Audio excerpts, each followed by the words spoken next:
नमस्कार दोस्तों, स्वागत है आप सभी का एसएनटी न्यूज़ चैनल में। आइए नज़र डालते हैं आज दिन भर की खबरों पर। दोस्तों, हमारी टीम इतनी मेहनत से आपके लिए खबरें लेकर आती है, कृपया चैनल को सब्सक्राइब जरूर करें। आज की खबरों पर नज़र डालते हैं। मोदी सरकार ने लिया एक अहम फैसला। डीएपी पर सरकार ने किसानों को दिया तोहफा। लगभग 50% की सब्सिडी डीएपी पर सरकार ने दी है। मोदी सरकार ने ऐलान किया कि अगर सब्सिडी 2400 रुपये की होगी तो उस पर लगभग 1200 रुपये की सब्सिडी दी जाएगी, यानी कि लगभग 50% की सब्सिडी सरकार ने दी है। यह जानकारी केंद्रीय मंत्री प्रकाश जावड़ेकर ने प्रेस कॉन्फ्रेंस के जरिए दी।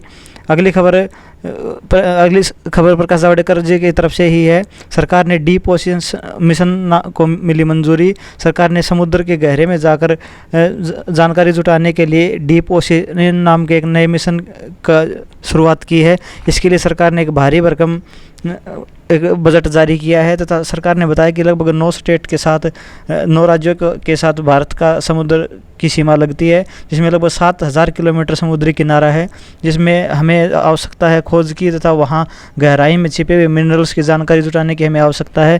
और इसके लिए भारत एक रिच कंट्री है, तो उसकी जानकारी के लिए सरकार ने एक दूरगामी एक दूरदर्शी योजना का आरंभ किया है। सरकार ने एक भारी बजट इसके लिए जारी करने जा रही है। सरकार ने कहा है कि हम इसका एक अध्ययन करेंगे तथा एक वैज्ञानिकों की टीम तैयार की जाएगी।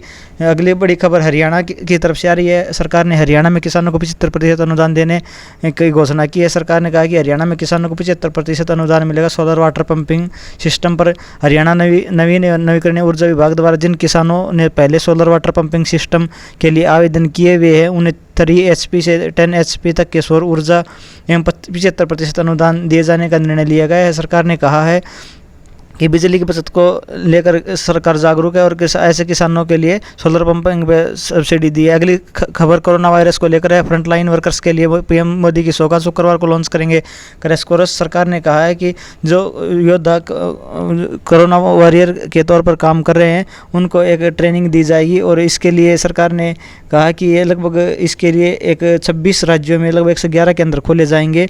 एक क्रैश कोर्स को लॉन्च किया है। अगली बड़ी खबर आ रही है हेल्थ वॉरियर को लेकर। कोरोना की तीसरी लहर को देखते हुए 5000 हेल्थ असिस्टेंट तैयार करेगी दिल्ली सरकार। 12वीं पास लोग कर सकेंगे अप्लाई। इस तारीख से शुरू होगा आवेदन। दिल्ली सरकार ने कहा कि 5000 हेल्थ वॉरियर तैयार किए जाएंगे, जिसमें 12वीं पास लोग अप्लाई कर सकते हैं और इस तारीख से शुरू होगा आवेदन। 17 जून से अप्लाई कर सकते हैं। 28 जून से इनकी ट्रेनिंग शुरू हो जाएगी। सरकार ने बताया है कि तीसरी लहर की सचेत होते हुए सरकार 5000 हेल्थ वॉरियर को तैयार करेगी। हेल्थ असिस्टेंट के लिए सरकार ने 5000 लोगों को भर्ती करने की प्रक्रिया आरंभ की है। 12वीं पास लोग इसमें भर्ती किए जाएंगे। सरकार का कहना है कि इस कदम की तीसरी लहर की तैयारी की काफ़ी मजबूती मिलेगी और मैन पावर तैयार होगी। अगली बड़ी खबर 5G की स्पीड को लेकर आ रही है। 5G की स्पीड से मिलेंगी नौकरियां। 5G के आने से देश में बहुत कुछ बदलने लगा है। ऑनलाइन क्लासेस, वर्चुअल सुनवाई, ऑनलाइन मेडिकल सलाह और बहुत कुछ बदलने वाला है। सरकार ने भी 5G की स्पीड के लिए कंपनियों ने, प्राइवेट कंपनियों ने और दूसरी जो टेलीकॉम से जुड़ी हुई कंपनियां हैं उन्होंने लगातार तैयारियां शुरू कर दी हैं। 5G की स्पीड से लगभग 1.5 लाख नौकरियां देश भर में दी जाएंगी। इसे 1.5 लाख ज़्यादा लोगों को 5G रोजगार देगा। जानिए 2022 में इससे क्या क्या बदला किया जाएगा। 2020 में कोरोना महामारी आने के बहुत कुछ बदल गया। कोर्ट में वर्चुअल सुनवाई, ऑनलाइन खरीदारी, ऑनलाइन क्लासेस, डॉक्टर की ऑनलाइन सलाह, बहुत कुछ ऑनलाइन के द्वारा हम करने लगे हैं। इंजीनियरिंग तथा दूसरे जुड़े सेक्टरों के लिए भी ऑनलाइन बुजुर्ग 5G से जुड़ी कुल वैकेंसी में 30% सिर्फ शिक्षकों की। आप सामने डेटा देख सकते हैं, स्क्रीन पर हमने पूरा डेटा आपको दिया हुआ है तथा हमने बताया हुआ है कि क्या कुछ बदलने वाला है। अगली खबर यूपी से आ रही है। यूपी TET पास। यूपी में उत्तर प्रदेश शिक्षक पात्रता परीक्षा पास 21 लाख अभ्यर्थियों के हित में योगी सरकार का बड़ा आदेश। केंद्र सरकार की तर्ज पर लिया फैसला। पिछले दिनों आपने पढ़ा होगा या हमारी वीडियो में भी आपने देखा होगा, केंद्र सरकार ने TET को जीवन भर की प्रमाण पत्र आजीवन मान्य किया था। उसी की तर्ज पर लगभग सभी प्रदेशों ने इसे मानते हुए आजीवन मान्यता दी थी। हरियाणा सरकार ऐसा फैसला पहले ले चुकी है। अब यूपी की योगी सरकार ने भी ऐसा फैसला लिया है जिसमें प्रमाण पत्र का आजीवन मान्य गया है। अगली बड़ी खबर, इतिहास का सबसे बड़ा सर्च ऑपरेशन। 16 देशों में 2 करोड़ 70 लाख मैसेज के बाद पकड़े गए ड्रग्स के 800 सौदागर। इसमें लगभग 16 देशों की सरकारों ने हिस्सा लिया और एक बड़े सर्च ऑपरेशन को दुनिया के लोगों को ड्रग्स और दूसरी नशीली पदार्थों से बचाने के लिए ये इन सरकारों ने बड़ा फैसला लिया। 16 देशों ने मिलकर 2 करोड़ 70 लाख मैसेज के बाद लगभग 800 ड्रग डीलर को पकड़ा है। इस ऑपरेशन का श्रेय काफ़ी देशों की सरकार ने मिलकर लिया तथा काफ़ी देशों की सरकार ने मिलकर इसको अंजाम दिया। अगली खबर है इंजीनियरिंग और डिप्लोमा छात्रों के लिए अच्छी खबर, यूपी सरकार ने फीस वृद्धि पर लगाई रोक। इंजीनियरिंग कॉलेज फीस, यूपी सरकार ने इंजीनियरिंग और डिप्लोमा कॉलेज में इस वर्ष फीस वृद्धि पर रोक लगा दी है। सरकार के इस फैसले को लाखों छात्रों को फायदा होगा। इंजीनियरिंग और डिप्लोमा के छात्रों के लिए सरकार ने यह बड़ा ही सराहनीय कदम उठाया है। इंजीनियरिंग और डिप्लोमा में पढ़ने वाले छात्रों के लिए फीस वृद्धि पर योगी सरकार ने रोक लगा दी है। अगली खबर 7th पे कमीशन को लेकर आ रही है। डीए एरियर से पहले केंद्रीय कर्मचारियों को बड़ी सौगात, मेडिकल क्लेम रिमबर्समेंट 5 गुना बढ़ाया। 7th पे कमीशन 52 लाख केंद्रीय कर्मचारी और 61 लाख पेंशनर को 1 जुलाई से बढ़ा हुआ महंगाई भत्ता मिलेगा तथा 7th पे कमीशन में और भी रिमबर्समेंट 5 गुना बढ़ाया गया है। मेडिकल क्लेम रिमबर्समेंट भी 5 गुना बढ़ाया गया है। सरकार ने मेडिकल केंद्र की सरकार ने नवोदय स्कूल में प्रिंसिपल मेडिकल क्लेम्स के रिमबर्समेंट को सीमा को बढ़ाने का ऐलान किया है। Department of school education and स्टूडेंसी 5,000 की जगह मिलेंगे 25,000 रुपये। शिक्षा मंत्रालय की ओर से जारी सर्कुलर के मुताबिक केंद्रीय विद्यालय के प्रधानाध्यापकों को 5,000 की बजाय 25,000 रुपये मिलेंगे, लगभग 5 गुना इसको बढ़ा दिया गया है। अगली बड़ी खबर महाराष्ट्र रेन अपडेट। मुंबई में भारी बारिश का अलर्ट, मौसम विभाग ने जारी की 2 हाई टाइड की चेतावनी। महाराष्ट्र में के मुंबई में सरकार ने अगले 48 घंटों में भारी बारिश की चेतावनी जारी की है। सरकार ने मौसम विभाग ने कहा है कि अगले 48 घंटों में मुंबई में भारी बारिश हो सकती है। अगली बड़ी खबर 21 साल के भारतीय छात्र ने इंस्टाग्राम में बड़ी खामी ढूंढी जिसे बग कहा जाता है। इसके लिए एक सोशल मीडिया कंपनियां एक बड़ा इनाम घोषित करती हैं। इस बार एक इंस्टाग्राम में एक मयूर नाम के छात्र ने इंस्टाग्राम में बग ढूंढा है जिसे मयूर महाराष्ट्र के रहने वाले हैं। इंस्टाग्राम पर किसी के अकाउंट को देख सकते हैं, जबकि यह तब होता है जब दोनों एक दूसरे को फॉलो करते हों। इस बग को एक भारतीय छात्र ने ढूंढा है जिसे लगभग 30,000 अमेरिकी डॉलर यानी कि भारतीय रुपये में कहें तो लगभग 22 लाख रुपए उन्हें मिलेंगे। तो इसके लिए भारतीय छात्र को फेसबुक ने इनाम की घोषणा की है। अगली बड़ी खबर नौकरी पेशा लोगों के लिए है। नौकरी पेशा लोगों के लिए ज़रूरी खबर, ईपीएफओ ने करोड़ों पीएफ धारकों को दी राहत, दूसरी बार ले सकेंगे कोविड एडवांस। कोरोना काल में लोगों को हो रही परेशानी को देखते हुए ईपीएफओ ने दूसरी बार लोगों को पीएम अकाउंट से एडवांस रकम निकालने की सुविधा प्रदान की। बता दें कि पिछले साल भी ईपीएफओ ने अपने सब्सक्राइबर को महामारी के कारण आकस्मिक ज़रूरतों को पूरा करने के लिए पैसा निकालने की अनुमति दी थी। यानी कि अब आप अपने पीएफ अकाउंट से दूसरी बार नॉन रिफंडेबल कोविड-19 एडवांस का लाभ उठा सकते हैं। आदेश के मुताबिक पीएफ सब्सक्राइबर को 2-3 महीने में फुल सैलरी, बेसिक सैलरी, महंगाई भत्ता यानी डीए या उनके पीएफ अकाउंट में जमा राशि का 75% की रकम जो भी कम हो निकालने की अनुमति दी गई है। सरकार ने गोल्ड मार्किंग को लेकर भी बदलाव किया गया है। सरकार ने 1 सितंबर तक की छूट दी है। Gold hallmarking rule, gold hallmarking आज से अनिवार्य कर दिया गया है। केंद्रीय मंत्री पीयूष गोयल द्वारा सभी हितधारकों के साथ हुई बैठक में यह फैसला लिया। गोल्ड हॉलमार्किंग को लेकर नया नियम चरणबद्ध तरीके से लागू किया जाएगा। हमने इसके ऊपर कल भी आपको जानकारी दी थी तथा आज फिर हम आपको कुछ जानकारी दे रहे हैं। सोने पहले 1 कलाकृति हॉलमार्किंग अनिवार्य हो गया है। केंद्र सरकार ने इसे के बारे में जानकारी दी है। सरकार ने कहा है कि यह नियम 1 सितंबर तक सभी को छूट दी जाएगी। 1 सितंबर के बाद 1 सितंबर तक किसी प्रकार का कोई जुर्माना वगैरह नहीं लगाया जाएगा।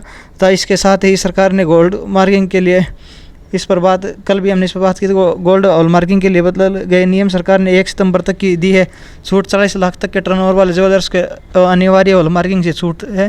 पीयूष गोयल जी के साथ हुई बैठक में गोल्ड इंडस्ट्री की चिंताओं की बात हुई। बैठक के बाद जारी किए गए बयान में पता चला कि सालाना 10 लाख रुपए तक के टर्नओवर वाले ज्वेलर्स को अनिवार्य हॉलमार्किंग से छूट दी गई। फिलहाल देश भर में 945 गोल्ड हॉल डीलर हैं।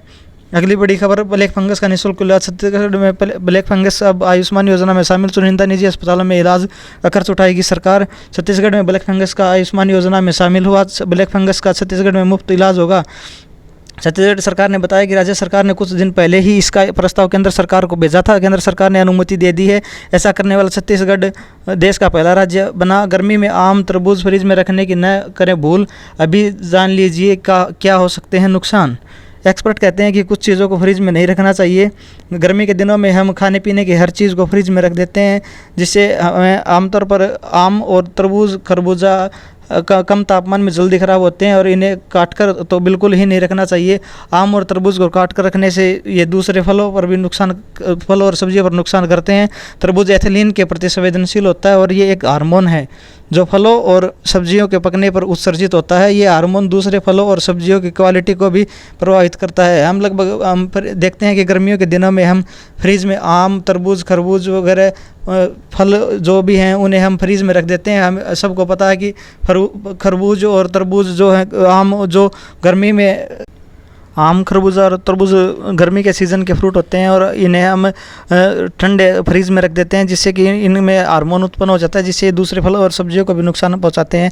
हमें गर्मी के दिनों में पैदा होने वाले फ्रूट को रूम टेम्परेचर पर रखना चाहिए। एक्सपर्ट कहते हैं कि रूम टेम्परेचर पर रखने से इनकी क्वालिटी बनी रहती है, जिससे कि ये शरीर को नुकसान नहीं पहुँचाते। और ठंडे स्थान पर रखने पर आम, खरबूजा और तरबूज एक हार्मोन छोड़ते हैं, जिसकी वजह से इस हार्मोन की वजह से दूसरे फलों को भी नुकसान होता है। एथिलीन की वजह से दूसरे फलों को भी नुकसान होता है। अगली खबर ऑनलाइन शॉपिंग को लेकर है। ऑनलाइन शॉपिंग अब फ्लिपकार्ट और अमेजोन और ऑनलाइन पर बिकेंगे हिमाचल के हैंडीक्राफ्ट्स। हिमाचल प्रदेश के उद्योग मंत्री विक्रम सिंह, हिमाचल प्रदेश शिल्प कला एवं हथकरघा निगम, सामान्य उद्योग निगम और खादी एवं ग्रामोद्योग बोर्ड के निदेशक मंडल की बैठकों की अध्यक्षता की। इस दौरान तय हुआ कि देश विदेश की नामी ई कॉमर्स शॉपिंग वेबसाइट शीघ्र ही ऑनलाइन फ्लिपकार्ट और दूसरे ऑनलाइन कंपनियों के जरिए हस्तशिल्प कला को बेचेंगे। वित्त मंत्रालय इन्फोसिस के अधिकारी 22 जून को करेंगे बैठक। इनकम टैक्स के नए पोर्टल पर होगी बात। वित्त मंत्रालय इन्फोसिस के अधिकारी 22 जून को बैठक करेंगे, जिसमें इनकम टैक्स के नए पोर्टल पर बात होगी।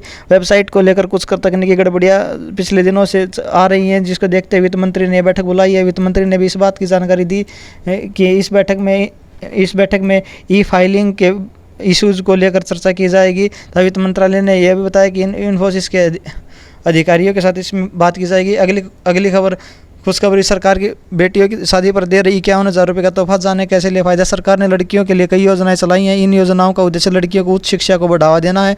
इन योजनाओं में पीएम शादी सुगुन योजना भी शामिल है। देश में अल्पसंख्यक समुदाय में मुस्लिम समुदाय की आबादी सबसे अधिक है। अल्पसंख्यक समुदाय को इसके लिए विशेष तौर पर सहायता दी जाएगी। एयरटेल के बाद अब जियो ने मुंबई में शुरू किया अपना 5G ट्रायल। मिली हैरान कर देने वाली स्पीड। एयरटेल के बाद अब जियो ने मुंबई में अपना 5G का ट्रायल शुरू किया है, जिसमें काफ़ी स्पीड देखने को मिली है, जिससे कि सभी कंपनियां हैरान हैं। एयरटेल के बाद अब जियो को भी इन शहरों में शुरू की जाएगी 5G की टेस्टिंग। नोकिया और सैमसंग जैसी बड़ी कंपनियों को मिला साथ। जियो की तरफ से मुंबई में 5G टेस्टिंग का उपयोग करते हुए टेस्टिंग की जा रही है, जबकि दिल्ली में एरिक्सन के साथ, पुणे में नोकिया, गुजरात में सैमसंग के साथ संयुक्त रूप से यह टेस्टिंग शुरू की जाएगी। ये जानकारी एक कंपनी ने दी। केंद्र सरकार ने इथेनॉल प्रोडक्शन के लिए बांटा 78,000 टन चावल। केंद्रीय खाद्य सचिव ने दी जानकारी। केंद्रीय खाद्य सचिव ने बताया कि डिस्टिलरीज और दूसरी इथेनॉल के लिए सरकार ने 20 रुपये प्रति किलो के हिसाब से चावल डिस्टिलरीज को मुहैया कराया है, जिससे कि इथेनॉल बनाया जाएगा। कंपनी के केंद्रीय खाद्य सचिव ने यह जानकारी पत्रकारों को दी। नई तकनीक, डिजिटल लाइन पर 200 किलोमीटर प्रति घंटे की रफ्तार से चलेंगी ट्रेनें। रेलवे को 700 मेगाहर्ट्ज बैंड में 700 मेगाहर्ट्ज की अनुमति मिल जाने के बाद तकनीकी का बेहतर उपयोग कर रहे ट्रेनों को संचालित करेगी। घने कोहरे में बिना रेल थमेगी और न ही किसी प्रकार की कोई समस्या आएगी। तकनीकी का बेहतर उपयोग करते हुए ट्रेनों को संचालित करने की राह आसान हो गई है। 2024 तक दिल्ली मुंबई, दिल्ली कोलकाता रूट पर 200 किलोमीटर पर आवर की स्पीड से ट्रेनें दौड़ेंगी। रेलवे को 700 मेगाहर्ट्ज बैंड में 700 मेगाहर्ट्ज की अनुमति मिल जाने के बाद रेलवे बोर्ड ने तकनीकी बेहतर का उपयोग करने के लिए ट्रेनों को संचालित करने की राह आसान कर दी है। 2024 तक दिल्ली मुंबई, दिल्ली कोलकाता रूट पर 200 किलोमीटर प्रति घंटे की रफ्तार से ट्रेनें दौड़ेंगी। इसमें मानवीय भूल की कोई गुंजाइश नहीं होगी। अगली खबर हरियाणा से आ रही है। हरियाणा ट्रैफिक चालान न्यू रूल। हरियाणा में ट्रैफिक चालान में जुर्माना राशि घटेगी। जाने किन धाराओं में मिलेगी छूट। हरियाणा सरकार ने एक बड़ा फैसला लिया है। 5 तरह के लगने वाले जुर्माने में सरकार ने छूट दी है। इसके साथ ही कमर्शियल वाहनों का पंजीकरण भी सरकार ने आसान कर दिया है। बस, ट्रक व अन्य वाहनों का भी छोटे वाहनों की तरह ही पंजीकरण होगा। Thank you for watching.